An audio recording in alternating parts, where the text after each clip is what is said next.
તો આજે આપણે શું બનાવીએ છીએ મમ્મી? આપણે આજે બનાવે છે દૂધીના પરાઠા. વાવ. એના માટે પહેલા આપણે દૂધી છીણી લઈશું.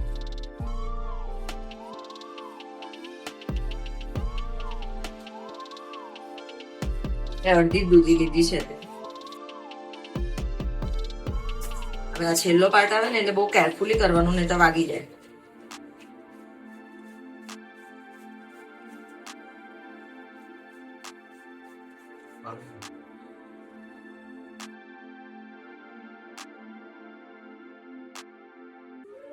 આ છીણી પર દૂધી લાગેલી હોય લઈ લેવાનું.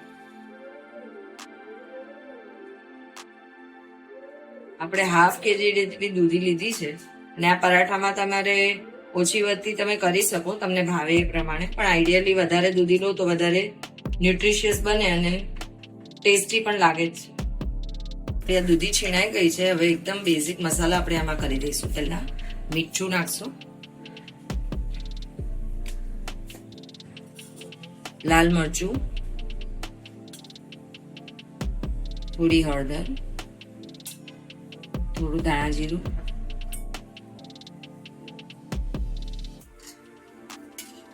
બે ચમચી તેલ. હવે પહેલા આને મિક્સ કરી દઈશું.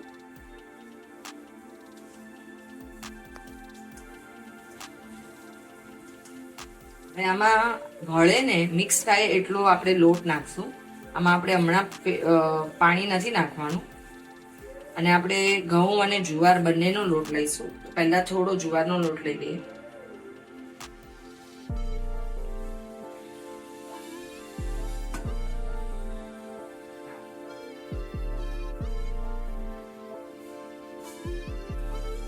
જુવારનો લોટ નાખીને આપણે પહેલા મિક્સ કરી દઈએ.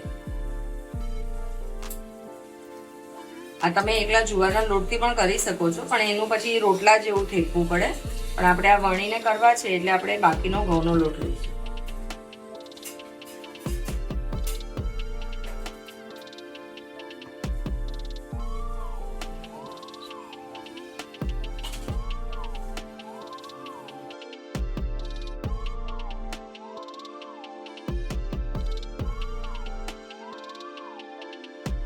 આ દૂધીનો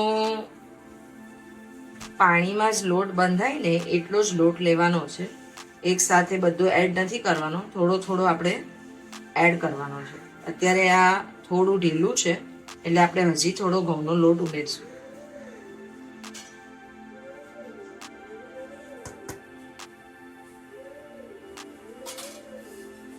કોથમીર પણ એડ કરી દઈશું, સુધારેલી કોથમીર. હવે પાછો આપણે આ લોટ ચેક કરશું.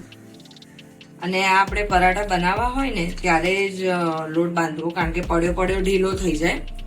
એટલે કરવાની થોડી વાર પહેલા જ આપણે લોટ રેડી કરવાનો. હજી બી આ ઢીલો છે એટલે આપણે હજી થોડો ઘઉંનો લોટ ઉમેરશું.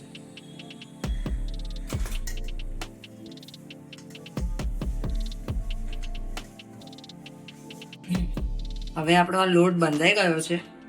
સ્લાઇટલી ઢીલો હશે પણ વણાશે આ નથી પરાઠા, વાંધો નહીં આવે. આપણે જરા તેલ લઈને એને સમૂહ કરી અને એના પ્રોપર લુવા કરી કાઢીએ.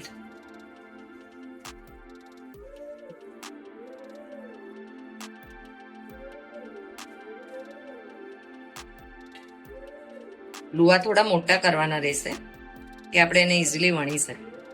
બીકોઝ આમાં આપણે જુવારથી લોટ એડ કર્યો છે ને એટલે લોટ થોડો ઢીલો જ હશે, એટલે એને લાઇટ હેન્ડથી વણવાના રહેશે.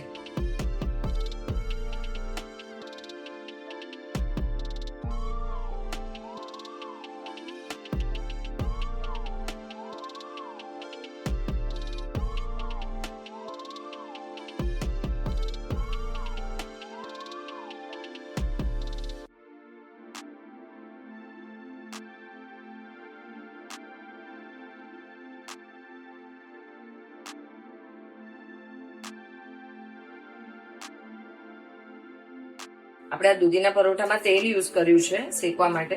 આપણે ઘી પણ યુઝ કરવું હોય તો કરી શકીએ.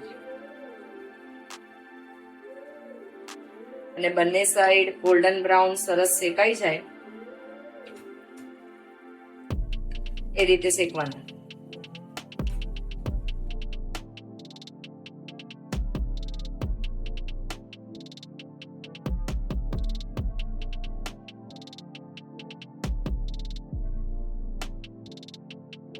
અને આપણે ચટણી, પિકલ, દહીં, રાયતા બધા સાથે એન્જોય કરીશું.